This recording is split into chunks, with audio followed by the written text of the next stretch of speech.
አማራ ስልጣን አይዝም፣ ስልጣኑን የሚይዘው አማራ ከሆነ ለለውጡ አልተባበርም። ይህንን የሚለው በወቅቱ በ4 ኪሎ የነበረው ህወሓት ነው።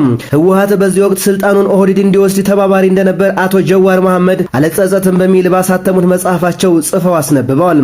ክቡራን ሆይ ታሪክ የሚቀየረው ጦር ሜዳዎች ላይ በሚፈስ ደም ብቻ አይደለም፣ በቤተ መንግስት ሚስጥራዊ ክፍሎች ውስጥ በሚቀመሩ በትዕቢትና በንቀት በተሞሉ የተሳሳቱ ስሌቶች ጭምር እንጂ። የካቲት 2010 የኢትዮጵያ ፖለቲካ ትኩሳት ጣራ በነካ በዚያ ሰዓት ግንባሩን በብረት እጅ ይዘው የነበሩት የህዝባዊ ወያኔ ሓርነት ትግራይ ህወሓት ቁንጮች በአንድ ትልቅ ስጋት ተወጥሯል።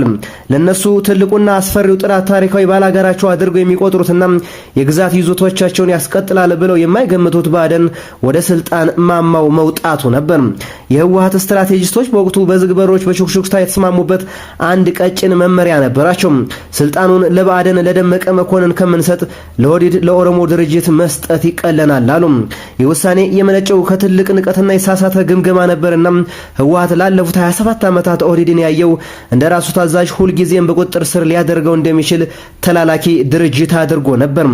ኦህዴዶች ስልጣን ቢይዙ እንኳን እውነተኛው የደህንነት ወታደራዊ ኢኮኖሚ መዋቅር በእጃችን ስለያዝነው እንዳሻንጉሊት እንገዛቸዋለን፣ ጊዜያዊውን የህዝብ ቁጣ አብረደን በጥቂት ዓመታት ውስጥ ወደ ነበርንበት የበላይነት እንመለሳለን የሚል እጅግ የዋህነት የተሞላበት ስሌት ሰርተው ነበር።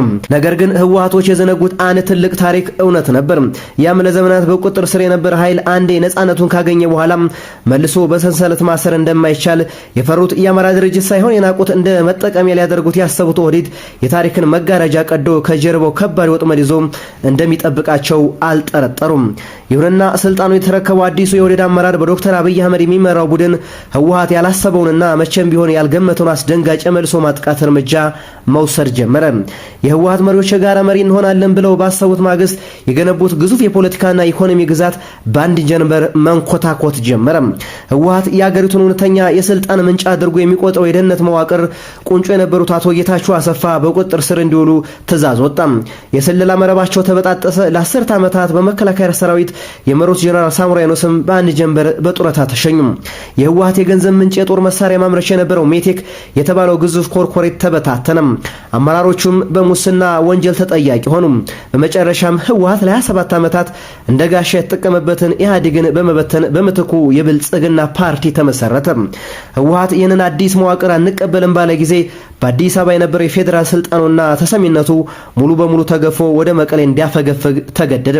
የገዛ ራሳቸው ንቀትና ለባዕድን ከምንሰጥ ለኦህዴድ እንስጥ የሚለው የተሳሳተ ስሌት ህወሓት የገነባው ግዛት አሸዋ ላይ እንደተገነባ ቤት እንዲፈርስ አደረገው። ለኦህዴድ የተሰጠው ስልጣን ህወሓት ራሱን የጠለፈውንና ሰንሰለት ሰባብሮ ራሱን ህወሓትን አፈር ያሰበላበት ታሪካዊ ክስተት ሆነም። በዚህ ሁኔታ 8 ዓመታቶችም አለፉ።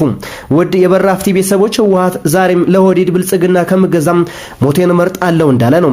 ስልጣን የተነፈገው ባደንም አደፓም ራሱን ወደ ብልጽግና ቀይሮ ሞቴን ከአብይ አህመድ ጋር ያደርገው እንዳለ ነው። በህወሓት ይሁንታ ያገኘው ያን የኦህዴድ የዛሬ ብልጽግና በብሔራዊ ምርጫ ቦርድ በኩል ሰበር ዜና እያስነገረ ነው። ከዚያ ሁሉ በፊት ይህን ታላቅ ውድቀትና የስልጣን ሽግግር የወሰነው ከመጋረጃው ጀርባ የተደረገው የኢህአዴግ የመጨረሻው ጉባኤ እንዴት ተካሄደ? ውጥረት የተነገሰበት ያ ታሪካዊ ዕለት ደቂቃ በደቂቃ ምን ይመስል ነበር? አብራችሁን ቆዩ። የካቲት 2010 ዓ.ም በኢትዮጵያ ሰማይ ስር የሚንቀሳቀሰው እያንዳንዱ አየር በጭንቀትና በጥርጣሬ የተሞላ ነው።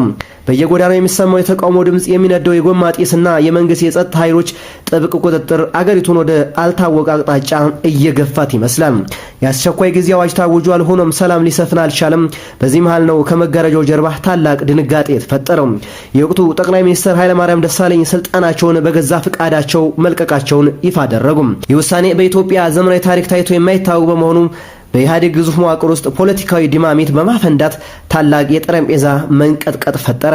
ግንባሩን ለ27 ዓመታት በበላይነት የመራውና የፖለቲካው ማዕከል የነበረው የህዝባዊ ወያኔ ሓርነት ትግራይ ህወሓት የበላይነት ፍንጣሪዎች መክሰም መጀመራቸውን ይህ ክስተት በግልጽ አሳየ። ኢህአዴግ በመደበኛነት 4 ድርጅቶችን ያቀፈ ግንባር ነው። ውህድም ቢባልም በውሳኔ ሰጭነቱና በደህንነት መዋቅሩ ውስጥ ያንበሳውን ድርሻ ይዞ የቆየው ህወሓት ነበር። ሆኖም የሀገሪቱ ወጣቶች በተለይም በኦሮሚያና በአማራ ክልሎች ያካሄዱት ተከታታይ ተቃውሞ የዚህ ግንባር መመስረት አናግቶታል። የድርጅቱ ካድሬዎችና ከፍተኛ አመራሮች አሁን ትልቅ ፈተና ተደቅኖባቸዋል። አገሪቱ በአመጽ እየተናጠች ባለችበት በዚያ ሰዓት ግንባሩ አዲስ ሊቀመንበር መምረጥ አለበት። የምርጫ ግን እንደቀደሙት ጊዜያቶች በስምምነትና በጭብጨባ የሚጠናቀቅ አልነበረም። የህልውና ጉዳይ ነበርና ድርጅቱን ወደ መክሰም ያመራዋል፣ አሊያም ሙሉ በሙሉ አዲስ የታሪክ ምዕራፍ ከፍቶ ያስቀጥለዋል። የኢህአዴግ ከፍተኛ አመራሮችና ካድሬዎች የተለያየ መመሪያና ፍላጎት ተከፋፍለዋል። ቀደም ሲል የነበረው ዲሞክራሲያዊ ማዕከላዊነት የሚባለው ጥብቅ ድርጅት መርህ ተሸርሽሯል። ካድሬዎችም ምንም እንኳን ለአንድ ድርጅት ለኢህአዴግ እንደሚሰሩ ቢታሰብም አሁን ግን ፍጹም የተለያየ አቋም ይዘዋል። ለድርጅታቸው ሳይሆን ለየክልላቸውና ከስተጀርባ ሆነው ክር የሚጎትቱ ግለሰቦች መመሪያ መቀበል ጀምረዋል። የለውጡ ፍላጎት በኢህአዴግ ውስጥ ከፍተኛ ፍንጣቂ ፈጥሯል። ይህ ለውጥ ለእያንዳንዶቹ በተለይም ለህወሓት የፖለቲካ ሞትና የስልጣን ማብቂያ ሲሆን፣ ለሌሎች በተለይም በብአዴን ኦህዴድ ውስጥ ለነበሩ ወጣት አመራሮች ግን ከህወሓት የበላይነት የመላቀቅ ነጻነት ነበር። በዚህ የጭንቀት ወቅት ነበር ኦሮማራ ተብሎ የሚታወቀው የኦህዴድ ኦሮሞ ህዝባዊ ዲሞክራሲያዊ ድርጅትና የብአዴን መግባባትና የጋራ ግንባር መፈጠር የተጀመረው። በለማ መገርሳና በገዱ አንዳርጋቸው የሚመራው ይህ የውስጥ ጥምረት የህወሓትን ፍጹም የበላይነት ለመስበር የተነደፈ ስትራቴጂ ነበር። ህወሓት በአንጻሩ ጥግ መያዝ ጀምሯል። ብቻውን መሆኑንም ተረድቶታል። የወቅቱ መሰረታዊ ጥያቄ ግን ይህ ነበር። ይህንን ወደፊት የሚመጣውን ለውጥ ማን ይምራው? ከአማራው ድርጅት ብአዴን ወይስ ከኦሮሞ ድርጅት ኦህዴድ ስልታዊ በሆነ መንገድ የፓርቲው ሊቀመንበርነት ከለማ መገርሳ ወደ ዶክተር አብይ አህመድ አዛወረም። ለማ መገርሳ የተወካዮች ምክር ቤት አባል ስላልነበሩ ለጠቅላይ ሚኒስተር መወዳደር አይችሉም ነበር። ዶክተር አብይ ግን የምክር ቤት አባል በመሆናቸው ወደፊት እንዲመጡ ተደረገ። ብአዴንም የጋራ ግንባር ጥንካሬ ለመጠበቅ ሲል ከኦህዴድ ጋር ስምምነት ፈጠረ። ይሁን እንጂ ውጥረቱ አሁንም አልረገበም። መጋቢት 2010 ዓ.ም የአዲስ አበባው የኢህአዴግ ዋና ጽህፈት ቤት በከባድ ጥበቃ ተከቧል። የስብሰባው ቀንም ደርሷል። በኢህአዴግ ምክር ቤት ውስጥ 180 አባላቶች አሉ። እያንዳንዱ እህት ድርጅት 45 አባላቶች አሉት። እነዚህ 180 ሰዎች የኢትዮጵያን ቀጣይ ዕጣ ፈንታ የሚወስኑ ናቸውና እጩዎቹ ይፋ ሆኑ። አብይ አህመድ ከኦህዴድ፣ አቶ ሽፈራው ሽጉጤ ከደኢህዴን እና ዶክተር ደብረጽዮን ገብረ ሚካኤል ከህወሓት። ስብሰባው ሊጀመር ጥቂት ሰዓታት ሲቀሩ በአደባባይ ያልታዩ ነገር ግን የታሪክን አቅጣጫ የቀየሩ ሚስጥራዊ ውይይቶች በሆቴሎችና ክፍሎች በግል መኖሪያ ቤቶች ተካሂዱ። የብአዴኑ አቶ ደመቀ መኮንን የወቅቱ ምክትል ጠቅላይ ሚኒስተር መጀመሪያ ላይ ለእጩነት ቀርቦ የነበረ ቢሆንም ከጀርባ ባለው ስሌት ግን ትልቅ ውሳኔ ተወሰነ። አቶ ደመቀ መኮንን እጩነታቸውን በራሳቸው ፍቃድ አነሱ። ይህንን ያደረጉት የብአዴን የ45 ድምጽ ሙሉ በሙሉ ለዶክተር አብይ አህመድ ለማስረከብና የጋራ ግንባሩ ድምጽ እንዳይበታተን ለማድረግ ነበር። ህወሓት ይህንን የብአዴንና የኦህዴድ ውህደት ሲመለከት ድንጋ የራሱ እጩ የነበረው ዶክተር ደብረጽዮን ገብረ ሚካኤል ማሸነፍ እንደማይችል ግልጽ ሆነለት። እዚህ ላይ የነበረው የመጨረሻው ተስፋ የቆረጠ የፖለቲካ ቁማር የተጫወተው ህወሓት የራሱን እጩ ከማስቀደም ይልቅ ዶክተር አብይ አህመድ እንዳያሸንፍ ለማድረግ ድምጹን ለደኢህዴኑ እጩ ለአቶ ሽፈራው ሽጉጤ ለመስጠት ወሰነ። የደቡቡ ድርጅት ደኢህዴን አባላትና የህወሓት አባላት በአንድ ድምጽ ከሰጡ አብይን ማሸነፍ ይቻላል የሚል ስሌት ተቀመረ። አሁን ለውጡ ሙሉ በሙሉ ተቀምሮ አልቋል። የሁሉም ወገኖች ካርታዎች ተዘርግተዋል። የድርጅቱ ከፍተኛ አመራሮች በሙሉ በአዳራሹ ውስጥ ቦታቸውን ይዘዋል። የመሰብሰቢያው አዳራሽ በከባድ ጸጥታ ተውጧል። በአዳራሹ ውስጥ ያለው አየር ይቆራረጣል፣ ይፈልጣል። በአንድ ወቅት በአንድ ጠረጴዛ ዙሪያ ተቀምጠው ሀገሪቱን በብረት እጅ ይመሩ የነበሩ ሰዎች ዛሬ አንዳቸው ሌላኛቸውን በጥርጣሬ በጥላትነት አይን ይመለከታል። የሞባይል ስልኮች ሙሉ በሙሉ ከስብሰባው ውጭ እንዲሆኑ ተደርጓል። ከውጭም ዓለም ጋር ምንም አይነት ግንኙነት የለም። ማን ምን እያሴረ እንደሆነ ማወቅ አይቻልም። የካድሬዎች ልብ ትርታ በአዳራሹ ውስጥ የሚሰማም ይመስላል። አብይ አህመድ፣ አቶ ደመቀ መኮንን፣ ደብረጽዮን ገብረ ሚካኤልና አቶ ሽፈራው ሽጉጤ በፊት ረድፍ ላይ ተቀምጠዋል። የአንዳቸውን ፊት ፈገግታ አይታይበትም። ይህ ስብሰባ የኢህአዴግ መጨረሻው መቃብር የሚቆፍር ወይስ አዲስ ህይወት የሚሰጥ መሆኑን ሁሉም ያውቃሉ። ስብሰባው በይፋ ተጀመረ። አጀንዳዎቹ በፍጥነት አለፉ። አሁን የቀረው አንድ ዋና ጉዳይ ብቻ ነበረ፣ የድምጽ አሰጣጥ ሂደት። የድምጽ መስጫ ወረቀቶች ለ180ዎቹ ምክር ቤት አባላት ተከፋፈሉ። የሚስጥር ድምጽ አሰጣጥ ተጀመረ። በአዳራሽ ውስጥ ያለው ውጥረት ጣሪያ ነክቷል። እያንዳንዱ ሰው ወረቀቱን አጣጥፎ ወደ ሳጥኑ ሲያስገባ የ27 ዓመታት የኢህአዴግ ስርዓት እየተንገዳገደ እንደሆነ ይታወቃል። ድምጽ መስጠቱ ተጠናቀቀ። አሁን ያሉት ደቂቃዎች እጅግ ረጅምና ሰቅጣጭ ነበሩ። የድምጽ ቆጠራው ተጀመረ። የቆጠራው ውጤት በአዳራሽ ውስጥ ባለው ሰሌዳ ላይ መመዝገብ ሲጀምር ከጀርባ የተሰሩት ስሌቶች በሙሉ በተግባሩ ታዩ። የቆጠራው ማብቂያ ላይ ውጤቱ ይፋ ሆነ።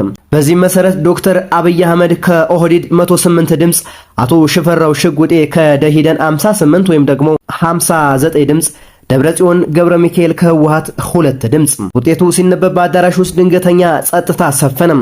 የባዕደንና የኦህዴድ አባላት የድል ስሜት ቢሰማቸውም ከፊታቸው ያለውን ከባድ ኃላፊነት በማሰብ ስሜታቸውን ገቱም። ህወሓት ግን ለ10 ዓመታት የያዘውን የበላይነት ሙሉ በሙሉ ማጣቱን ተረዳም። የደብረ ጽዮን የሁለት ድምጽ ማግኘት ብቻ የራሳቸው የፓርቲ አባላት እንኳን ሳይቀሩ ድምጻቸውን በአብዛኛው ለሽፈራው ሽጉጥ የመስጠታቸው የህብረቱ መፈራረስና የህወሓት የፖለቲካ ተጽዕኖ ማብቂያ ማሳያ ሆነ። ይህ ምርጫ የኢህአዴግ የመጨረሻ መቃብር የቆፈረ አዲሱን የስልጣን ሽግግር የጀመረና የኢትዮጵያን የፖለቲካ አቅጣጫ ሙሉ በሙሉ የቀየረ ታሪካዊ ክስተት ሆኖ ተመዘገበ። ውጥረቱ በአዳራሽ ውስጥ ቢበቃም ለሀገሪቱ ግን አዲስ የፈተናና የለውጥ ምዕራፍ መክፈቻ ሆነ። በዚህ ሁኔታ 4 ኪሎ የገባው አብይ አህመድ አሊና ከ4 ኪሎ የወጡት እነ ደብረ ጽዮን አንድ ጊዜ ገጥመው ተሸናንፈዋል። አሁን ላይ ለመግጠም ዳር እያሉ ናቸው። በዚያ መልኩ ክብሩንም ስልጣኑንም ያጣው ህወሓት ዛሬም እየተዋጋ ነው። በዚያ መልኩ ወደ ቤተ መንግስት የገባው አስተዳደር ደግሞ ለሁለተኛ ጊዜ ተመረጥሁ በማለት ዳንኪራ እየረገጠ ነው። በዚያ መልኩ ስልጣን አይገባውም የተባለው አማራም ዛሬም እየታገለ ነው። እጩነቱን ይዞ ያፈገፈገው ደመቀ መኮንን ደግሞ ከስልጣንም ከቤተ መንግስትም ከውሳኔ ሰጭነትም በጥሮታ ስም ገለል ከተደረገ ዓመታት ነጉደዋል። ከህወሓት ጋር የጓዳ ስምምነት ያደረገው የጀዋር መሐመድም ድጋሜ ተሰዷል። እዚያ ሆኖም እየታገለ ያልተጸጸተበትን የፖለቲካ ትግል አልጸጸትም በሚል የመጽሐፍ ርዕስ አሳትሞ እየሸጠ ህይወቱን እየገፋ ነው። ኢትዮጵያና ኢትዮጵያኑ ግን ዛሬም ምን እየተካሄደ ነው ከሚለው የጥያቄ ምልክት ውስጥ መውጣት የቻሉ አይመስል። የኛን በዚያ በቃን፣ የእናንተን ጻፉልን። ሰናይ ጊዜ እየተመኘን በዚሁ ተሰነባብተናል።